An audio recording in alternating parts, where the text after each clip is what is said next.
service of Radio Algeria International.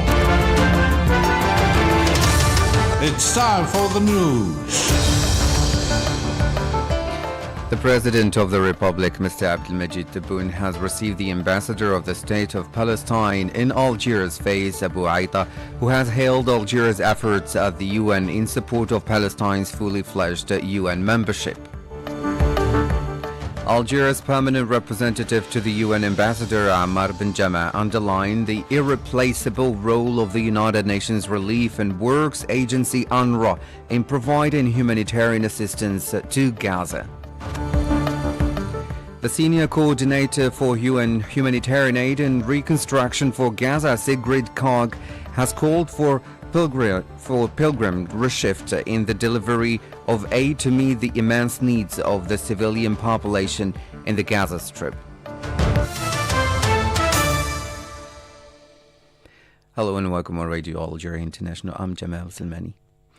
The President of the Republic, Abdelmajid Tebboune, has also received the Ambassador of the State of Palestine to Algiers, Faiz Abu Aita, according to a press release from the Presidency of the Republic. The meeting took place in the presence of the Minister of Foreign Affairs and the National Community Abroad, Ahmed Attaf, and the Secretary General of the Presidency of the Republic, Mbadallah Mujib.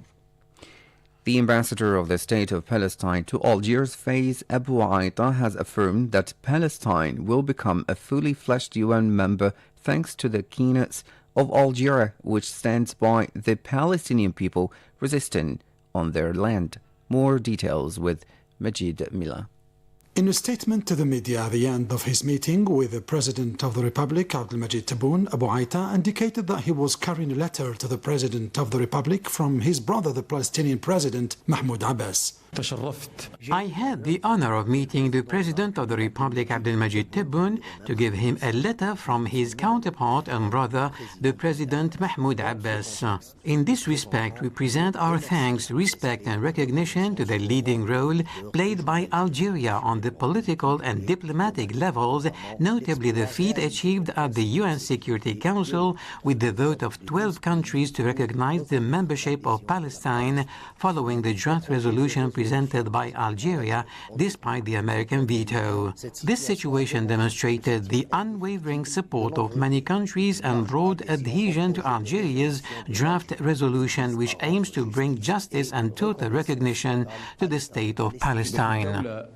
The Palestinian ambassador to Algiers also mentioned the coordination and consultation between Algeria and the state of Palestine with all the brothers, saying that he was convinced that the full recognition of the state of Palestine will be materialized in other rounds, whether in the Security Council or the United Nations General Assembly. He thereby praised Algeria's exceptional diplomatic effort, which placed the Palestinian cause in its true context. We thank Algeria for all its contributions either in building the institutions of the Palestinian Authority and the State of Palestine or in its support for the union with the Refugee Appeals Agency. This support plays a quality role which strengthens the resistance of the Palestinian people, even though the Zionist entity seeks to eliminate this relief agency to definitely resolve the refugee issue. We respect all Algeria's maintained efforts in coordination at a high level between the two leaders and between the representatives of the two countries at the United Nations. He, Faiz Abu Aita, said this support comforts the Palestinian people in their resistance against the Zionist occupier who wants to sell off the refugee issue. Algeria's permanent representative to the UN Ambassador Ammar bin Jama underlined the irreplaceable role of the United Nations Relief and Works Agency, UNRWA, in providing humanitarian assistance to Gaza, ravaged by more than 200 days of genocidal aggression. UNRWA's irreplaceable role. This agency has been and continues to be the backbone of humanitarian delivery in Gaza. It should operate freely without threat. After Madame Colonna's report, there is no more need to further debate UNRWA's credibility and efficiency. The report stated that UNRWA possesses a more developed approach to neutrality than other similar UN agency or NGOs entities. And state again, Israel has yet to provide supporting evidence of its allegation against UNRWA's personnel. After listening to a briefing to the Security Council by the high-level coordinator for humanitarian action and reconstruction for Gaza, Sigrid Kaag, on the state of the implementation of Resolution 2720, Mr. Benjamin stressed the major role of the mission of Ms. Kaag, calling on the international community to do everything possible to help Mr. Kaag fulfill her mandate. Over 200 days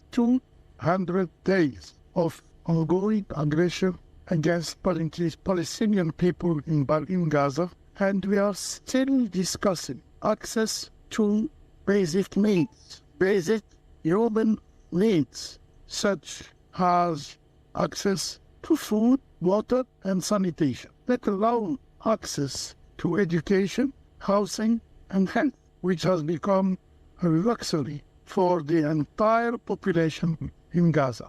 Madam Kaag's mission of expediting humanitarian aid delivery to Gaza's civilian population is crucial. Algeria's permanent representative to the UN, Ammar Benjama, called for the implementation of the decisions of the International Court of Justice. This is not a natural disaster. It is a human-made disaster, and we bear the responsibility.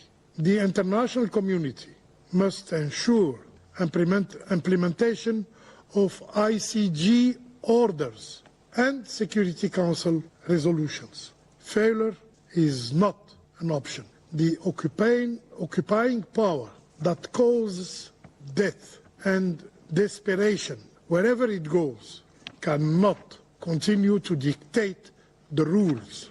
This catastrophe must be ended.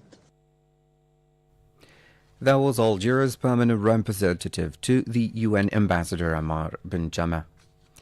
The senior coordinator for UN humanitarian aid and reconstruction for Gaza, Sigrid Kaag, has called for a paradigm shift in the delivery of aid to meet the immense needs of the civilian population in the Gaza Strip.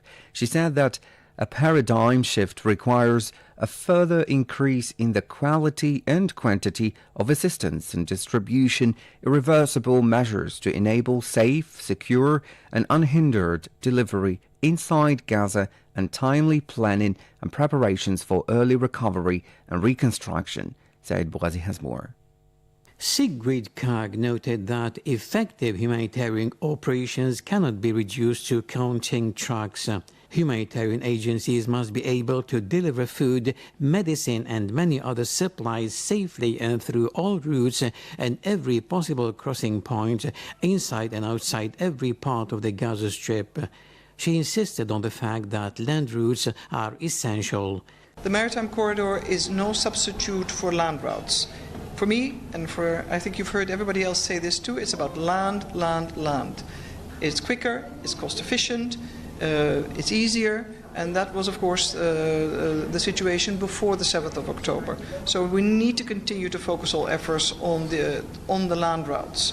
That's also why it's been important that from the 5th of April, Ashdod has temporarily been made available, that Erez crossing can be used, and that other crossings, as you've heard the Israeli representative just remark, will also be used. It's all about land. Now, the additionality that the maritime corridor can provide is important, it's welcome, but it's additional and no substitute. On 5th April, the Zionist entity undertook to improve aid delivery in response to requests from the United Nations and the international community. While some measures are being implemented, other definitive and urgent measures are necessary to pave the way for a sustainable flow of humanitarian and commercial goods to Gaza in terms of volume, need, and scope, said Mrs. Kaag. She assured that the UN is in contact with the Zionist entity for additional measures that need to be implemented urgently or on an ongoing basis. These include issues relating to checkpoint procedures, road repairs, timely authorizations to allow humanitarian convoys to move as planned, the approval of additional communication devices, armored vehicles, and spare parts for essential equipment.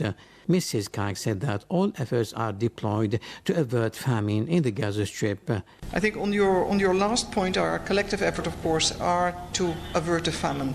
What we certainly know is that there is still a significant number of children, those who are vulnerable, on a very high end of the scale of malnutrition. Food insecurity is very, very high.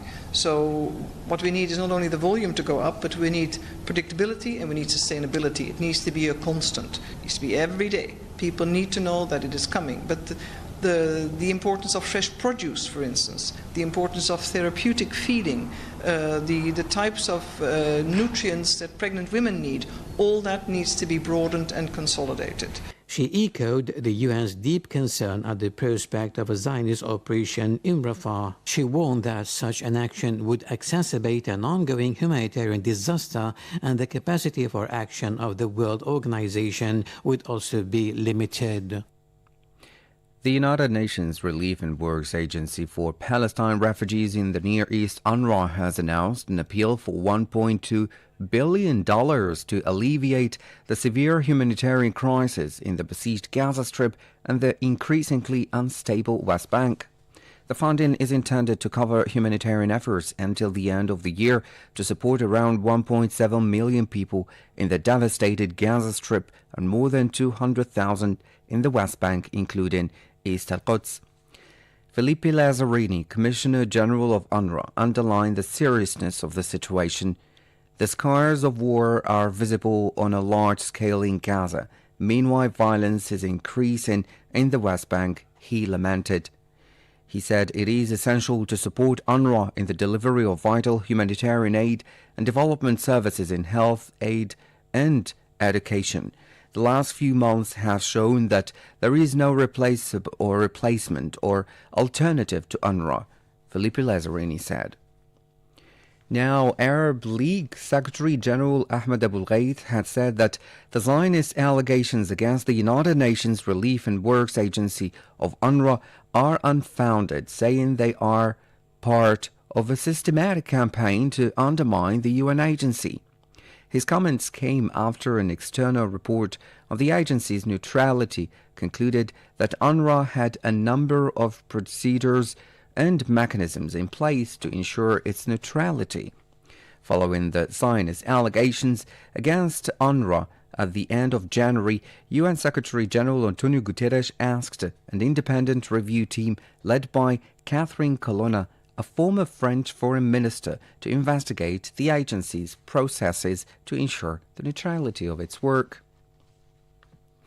The UN has said that more than a third of the humanitarian missions in northern Gaza in April have met refusal and obstacles from the Zionist authorities. The UN Office for the Humanitarian Affairs, OCHA, affirmed that the humanitarian missions have not arrived on Wednesday in the north of the enclave Gaza following the Zionist army choosing or closing checkpoints on two roads. For his part, the UN deputy spokesman Farhan Haq said or has indicated that the safe and unhindered humanitarian access into Gaza is still very difficult. The United Nations Secretary General Antonio Guterres has said that an estimated 42.3 million people across 45 countries will be in emergency or worse levels of acute food insecurity in 2024. In a message addressed for the launch ceremony of the 2024 Global Report on Food Crisis, Mr. Guterres said that without urgent life-saving action, these populations will be at risk of falling into catastrophe or famine conditions, particularly the population in the Gaza Strip. Almost 300 million people faced food crisis. The number of people on the cusp of famine doubled to over 700,000, and Gaza has the highest number of people facing catastrophic hunger ever recorded by the Global Report on Food Crisis. Conflict in Sudan has created the world's largest internal displacement crisis. That means hunger and malnutrition for millions, particularly women and children. The global food crisis requires an urgent global response. We must transform food systems, and the data in this report plays a vital role. So does finance. Governments must boost funding for ending hunger by putting our proposals for an SDG stimulus into action in support of developing countries and fully funding humanitarian operations. Let's recall that globally an estimated 45 million children under 5 were suffering from wasting. Now back to Algeria. President of the Republic Abdelmajid Tebboune has received the Canadian Speaker of the House of Commons, Craig Fergus. A communique issued by the Presidency of the Republic said that the meeting took place in the presence of the Chairman of the National People's Assembly, Brahim Boughali, and the Secretary General of the Presidency of the Republic, Abdallah Munji. Mr. Craig Fergus was also received by the Speaker of the National People's Army, Brahim Boughali, at the headquarters of the ANP. During the meeting, the two parties examined ways to strengthen cooperation between the two countries, particularly in the parliamentary field, through the consolidation of communication channels between their parliamentarians. In a statement to the media following the meeting, the Canadian official underlined his country's readiness to strengthen the ties uniting the two countries through the intensification of cooperation at different levels, particularly at the parliamentary level.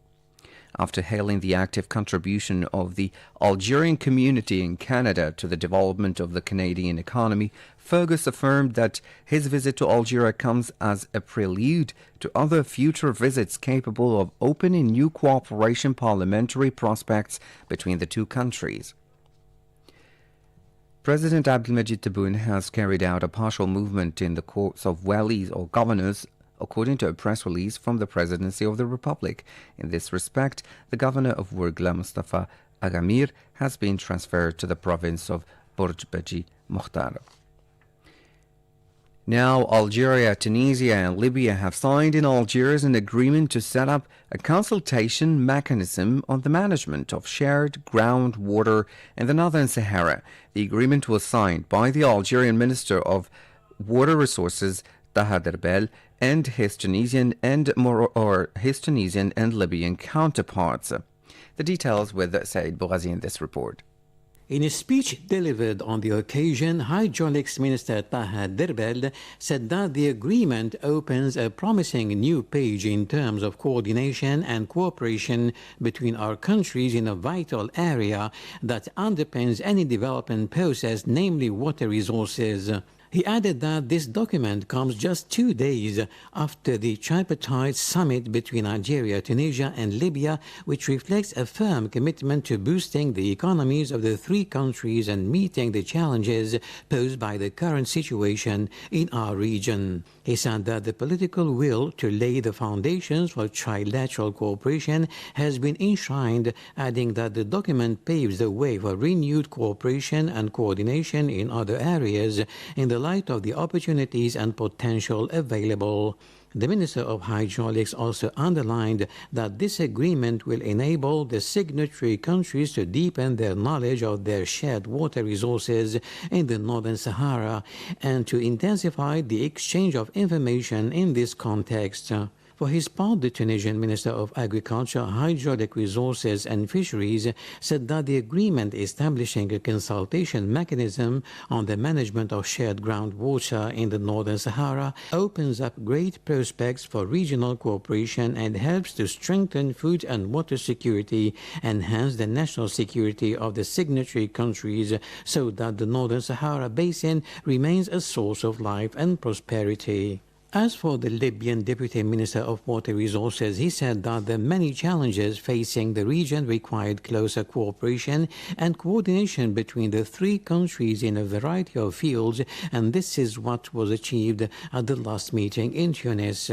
He indicated that his country inspired within the framework of the Arab Maghreb to promote cooperation with regard to shared water resources in the Northern Sahara through the exchange of data and information and the development, exploitation and preservation of water. Now, with other national news, Prime Minister Nadel Arbawi has chaired a government meeting in Algiers devoted to examining draft laws and making presentations relating to several sectors. The Chief of Staff of the National People's Army, Army General Said Shingri, has supervised the execution of a tactical exercise with live ammunition in the 3rd Military Region at the Colonel Lutfi Operational Sector Training Range as part of the implementation of the Combat Readiness Program for 2023-2024. Accompanied by Major General Mustafa Ismaili, commander of the 3rd Military Region, the Army General was given a presentation on the idea, objectives and execution stages of the exercise by the sector commander, the exercise director. The Army General, when followed by closely the conduct of the exercise, which was carried out by the organic units of the Colonel Lutfi operational sector, noted or underlined that the combat actions carried out in all phases of this exercise were characterized by a high level of professionalism and tactical operational skills. The Speaker of the National People's Assembly, Brahim Boughali, has paid a courtesy visit in Muscat to the Grand Mufti of the Sultanate of Oman, Sheikh Ahmed bin Hamad Al Khalili. The meeting, part of the APN Speaker's official visit to Sultanate of Oman, took place in the presence of the Algeria's ambassador to the country, Ali Bougazi. On this occasion, the Grand Mufti of the Sultanate of Oman hailed the historic relations linking Algeria and the Sultanate of Oman. For his part, Brahim Boughali expressed his thanks to the Sheikh for the warm welcome and hospitality extended to him, wishing him health and long life in the service of Sharia and Islam. You're still listening to Radio Algeria International.